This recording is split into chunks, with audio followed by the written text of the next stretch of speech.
Hi everyone, I'm Walter Schreiner. I graduated from Okemos High School in 1959, the old building at Mount Hope and Okemos Road, which is now the admin building. This year I am pleased to be the recipient of the Okemos Distinguished Alumni Award. I thank the Okemos Education Foundation for this opportunity to be back here at Okemos High and see the progress that has been made. Wow, Okemos has really changed a lot.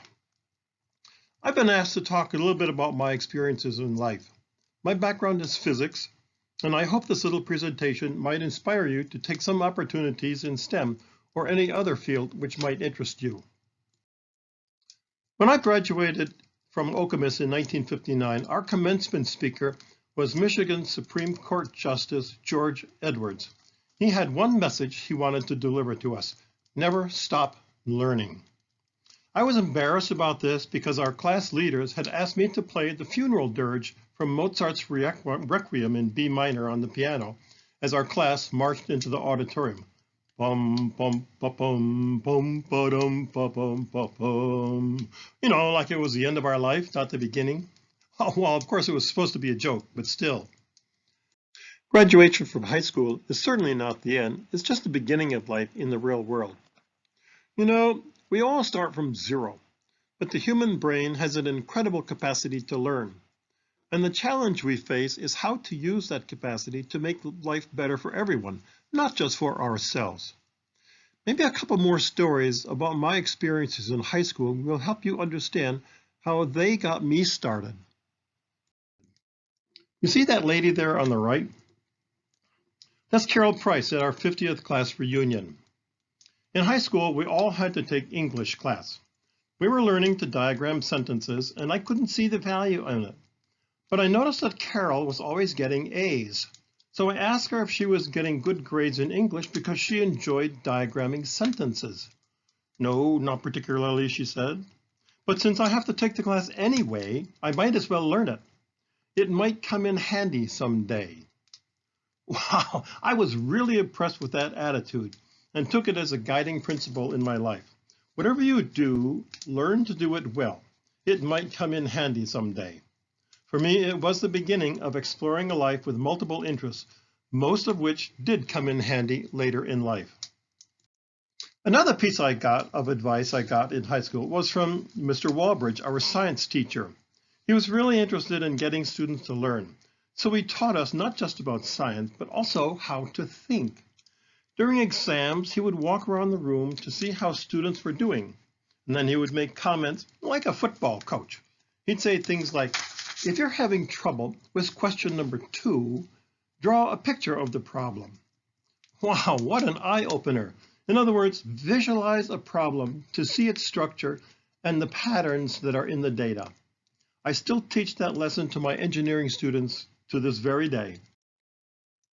After graduating, I figured I should get a start on life. So that summer, I went over to the basement of the physics building at MSU and nosed around the experiments the professors were doing. I volunteered to work for a nuclear physics professor. No pay, just for experience. We'd go to the nuclear reactor at the University of Michigan in Ann Arbor and irradiate some material, and then race back to MSU and measure it. I loved looking at the eerie blue Cherenkov radiation around that reactor underwater. The blue color results from shock waves when subatomic particles travel faster than light can travel in water. Light travels at 186,000 miles per second, but in water, the index of refraction is 1.33, so it travels 1/3 slower. It was absolutely awesome to see that beautiful picture, that beautiful blue color. Later, I switched to a professor and worked for a cyclotron group. We programmed the MSU computer to calculate the paths of particles in a cyclotron. Tomorrow afternoon, I'm going to visit the FRIB facility at MSU, and perhaps some of you will come along, I hope. The computer I programmed was built with vacuum tubes by the electrical engineering department at MSU. Over the 60-odd years of my professional career, computer speeds have gone from absolutely abysmal to 200 petaflops today. That is a 2 with 17 zeros behind it, the Summit computer at Oak Ridge National Laboratory in Tennessee. The next computer is called Frontier. It is due in 2021, and it will run 5 times faster than Summit, from 200 petaflops to 1 exaflop in just 3 years. That's less time than you will spend in high school. Not even Justin Edwards could imagine that speed of evolution, and neither could I at that age. How are you going to deal with that kind of progress? Well, number one, never stop learning. Maybe sharing some never stop learning examples from my life will help you understand. You will be facing similar challenges, only in spades. Some of my examples came through defeat, others were by choice or serendipity. After graduating with a master's degree in physics from the University of California in Santa Barbara, I decided I wanted to teach math and physics at a 2-year junior college in California. I stayed around for another year to take the required education courses. But at the end of the year, they told me I couldn't get certified because I never took an American history class as an undergraduate at MSU. Well, I wasn't required. Now, what does American history have to do with teaching math and physics? Who knows? But California certainly thought it did. I was totally devastated. Walking back home after getting the bad news, I noticed a bunch of students gathered around a table on the campus lawn. I went over to see what was going on.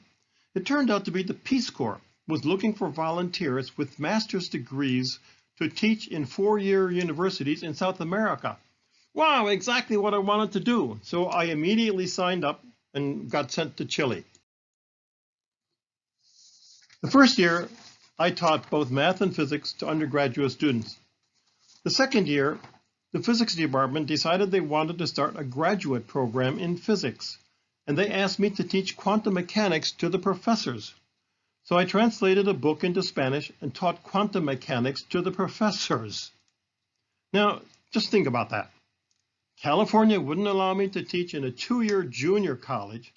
Instead, I got to teach graduate quantum mechanics to the professors at a 4-year university in Chile. That California defeat turned into an enormous success for me. After returning from Chile, I got defeated a second time. I wanted a job doing experimental physics. So I applied to companies, 100 companies, and got no offers.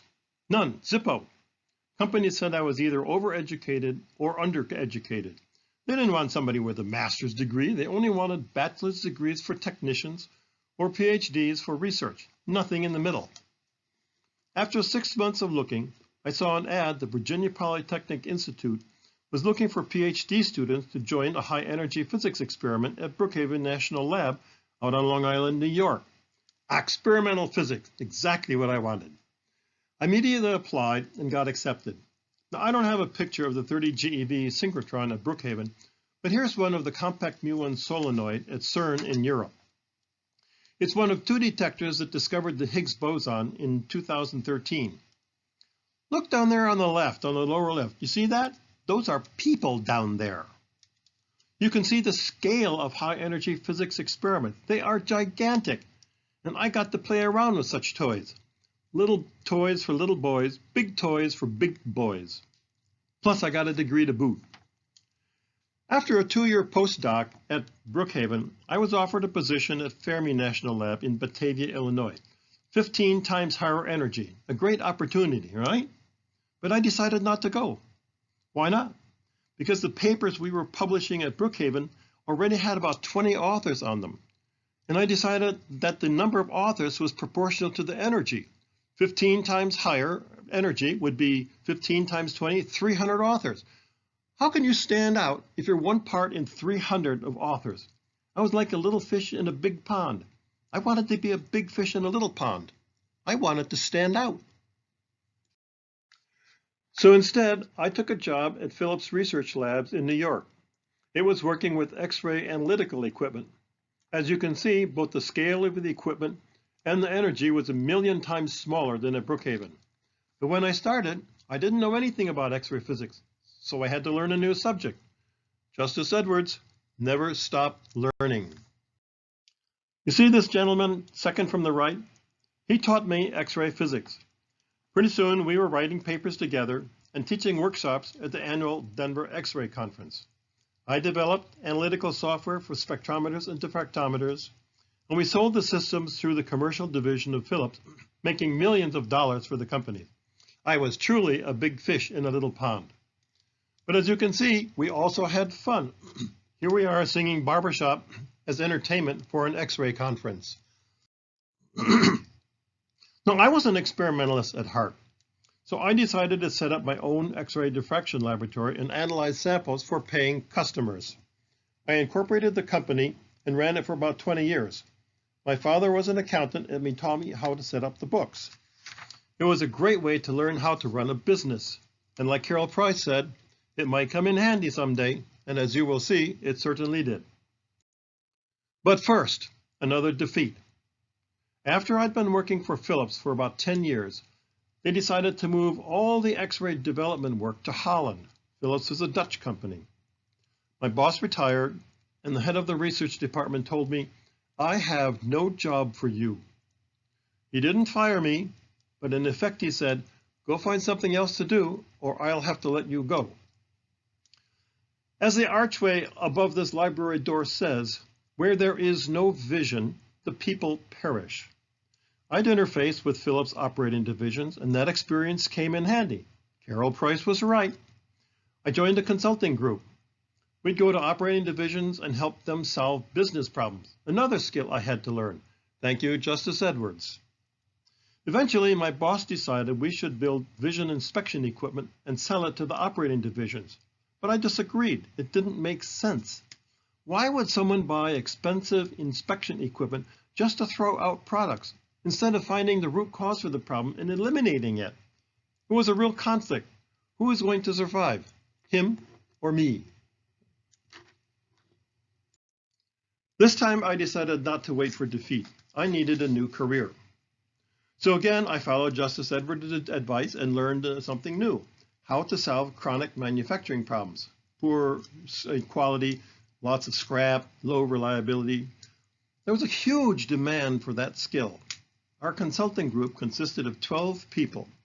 Of those, I was the only one full-time engaged. All the others were struggling to find enough to pay for their salary.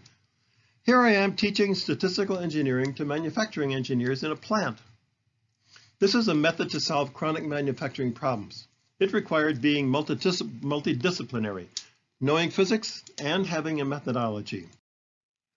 I'd also go out to the shop floor of manufacturing operations to solve problems in real time, and the companies loved it. It was something I thought I would never do. How could a guy with a PhD in high-energy physics get into lowly manufacturing? As it turned out, it was the best thing I ever did professionally.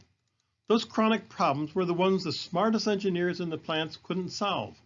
But me, with a methodology and a knowledge of physics, I could walk into a plant not knowing anything about the product or the process that created them and solve 20-year-old manufacturing problems in a couple of weeks. It was a great example of combining skills to become unique and valuable. That's being a very big fish in a little pond. I hope by now you're getting the idea about being flexible in life and learning the value of acquiring multiple skills. It doesn't matter whether those skills are acquired as a result of defeat, chance, or choice. I'd experienced 3 defeats, 1 chance event, and I made 3 choices through 6 different careers before retiring from Philips in 2005. But retirement is just a euphemism for another career change. So I set up another company, CP Solutions, and I continued to teach and do problem solving to this very day. But I also added another career, humanitarian work. Here I am in Thailand, working with a group of 10 volunteers and local contractors to help build a house for people in poor regions of the world.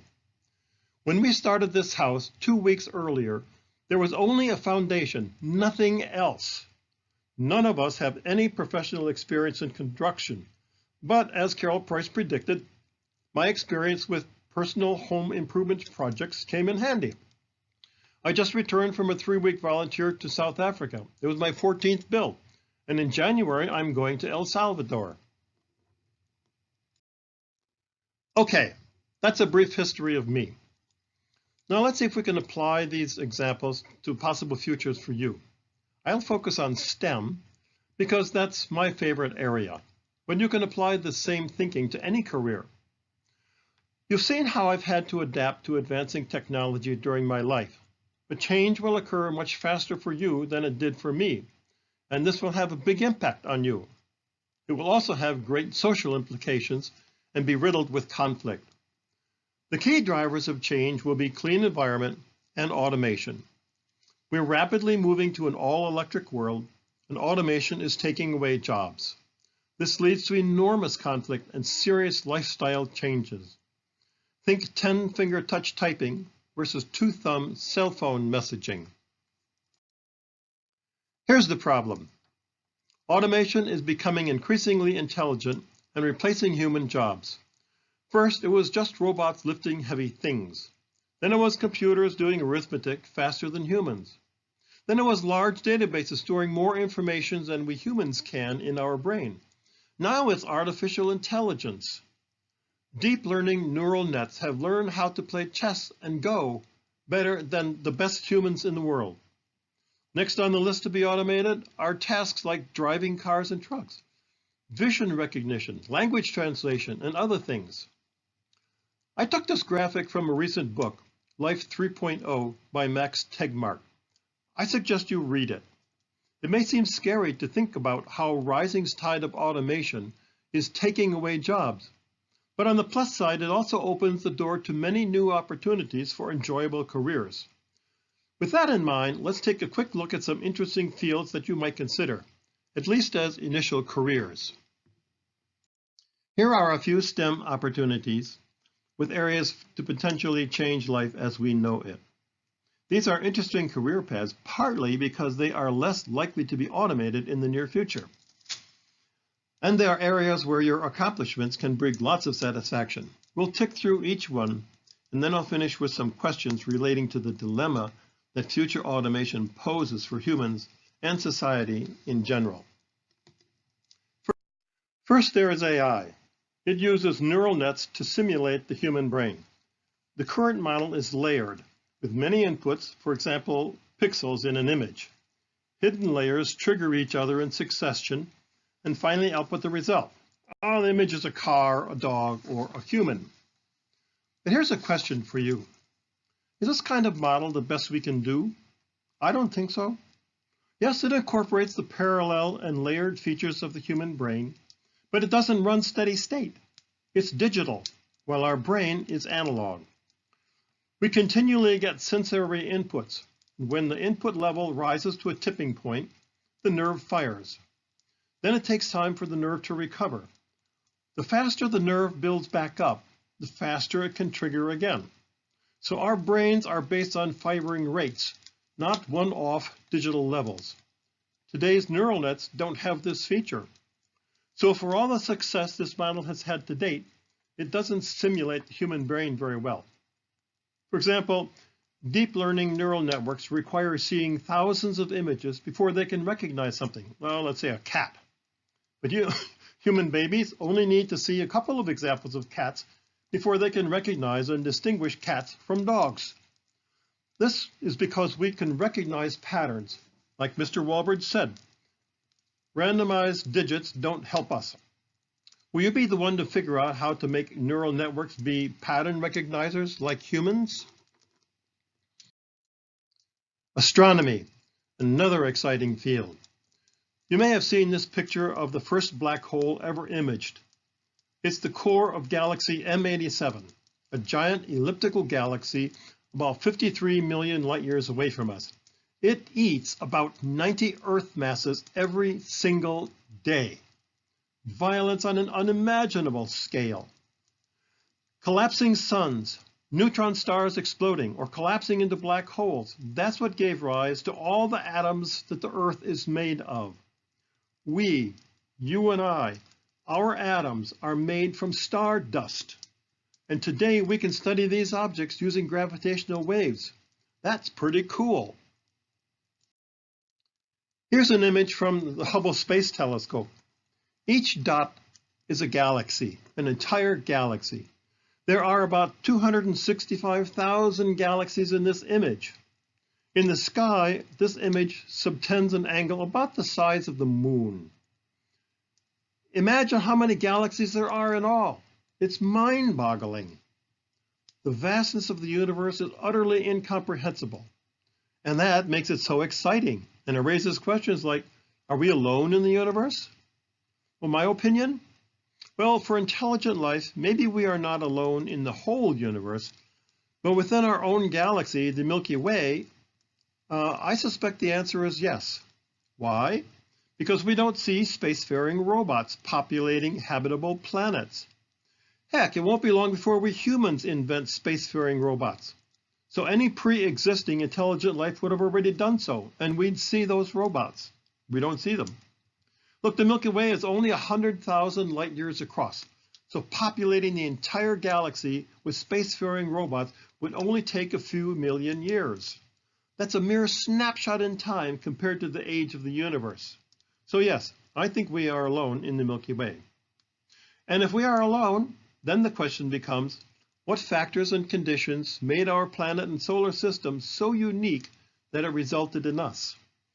Interesting question. Current models can't answer this question. Here's a new technology, blockchains. This is a real-time visualization of Bitcoin transactions.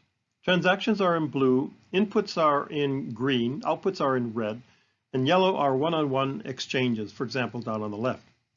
Blockchains provide the possibility for secure transactions, not only for cryptocurrencies like Bitcoins, but also for commercial contracts. Now, don't confuse the security of a transaction with the safety of the Bitcoin. Bitcoins themselves are stored on the physical servers of the exchanges, and servers can be hacked and the Bitcoin stolen. But the fact that I sold one to you, that is unalterable. Once a contract is included in a blockchain, it cannot be altered without somebody knowing it. This provides security to companies, and some companies have already started using blockchain technology for their businesses. Another great example of the future develop.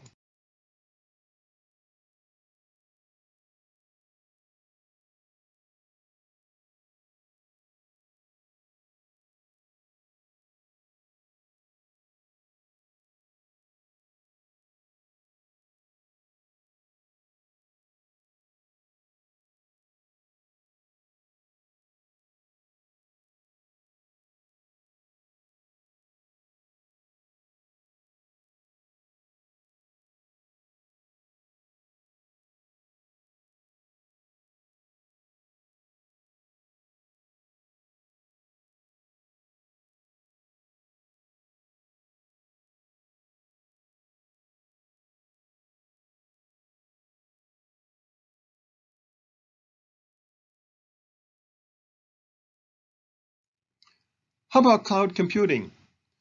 Data is collected everywhere.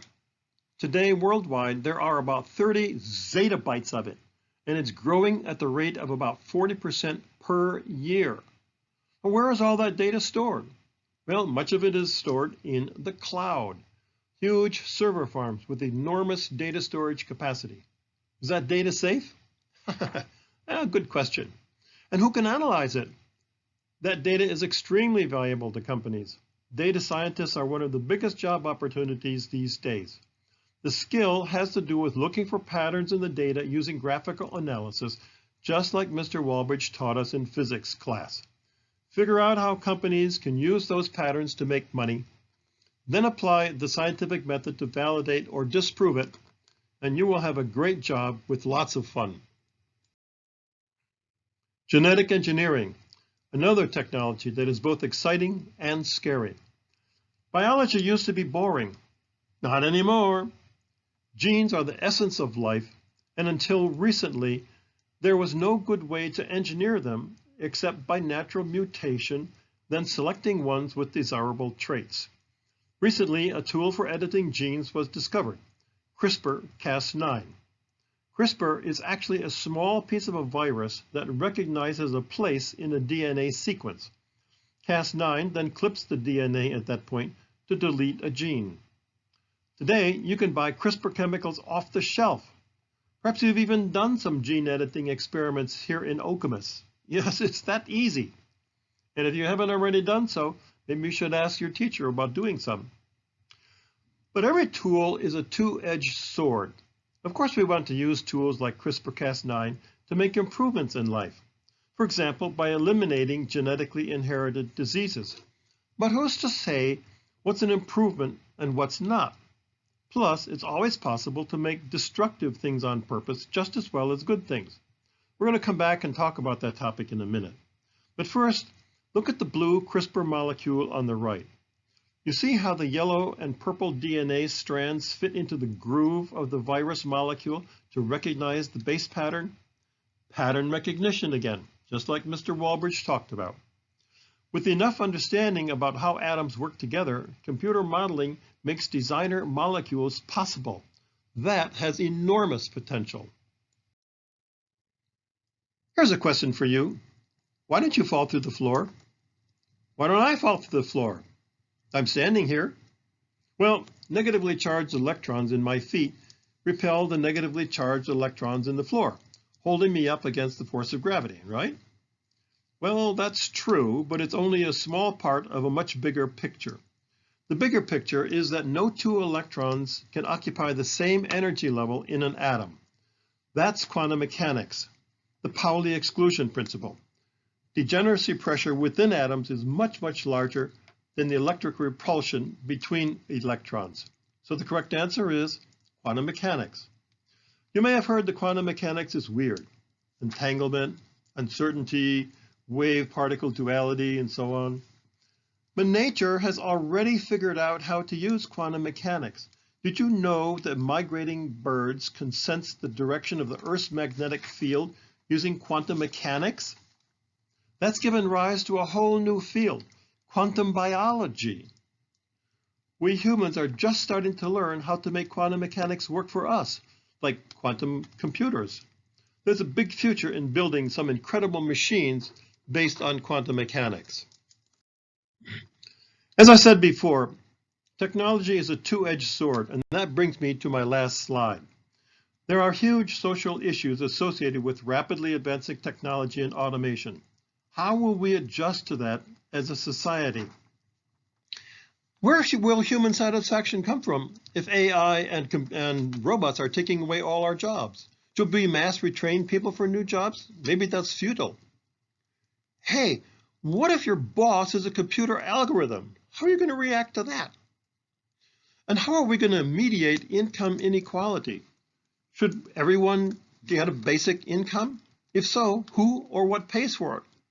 Well, right now, people pay taxes because they work for employers. How about robots? Should they pay taxes too? Maybe that's where it should come from. Fake news. Nature doesn't care what people think, want, or say. It's just going to follow the basic laws of physics. Our job is to understand what's really happening. Coloring the truth and misleading others with fake news just doesn't help. Which leads us to another problem. AI algorithms learn from human data. So how can we prevent AI algorithms from being biased? Humans are biased, so the AI algorithms will be learned to be biased as well. Another big problem. How are we going to keep laws consistent with advancing technology? Technology advances so fast and governments are so slow to update the laws. Should we develop superhumans? How about machines? Come graduation, your choices in the face of increasing automation will be to lead, to follow, or you will be forced to get out of the way. Don't be like those coal miners in West Virginia who just want their jobs back. Ain't gonna happen. Learn to be multidisciplined, flexible, and creative in solving problems. Well, I hope these little stories and thoughts have been inspiring, or at least given you something to think about as you move toward your working careers. Justice Edwards, Carol Price, and Mr. Walbridge, they were right. Never stop learning.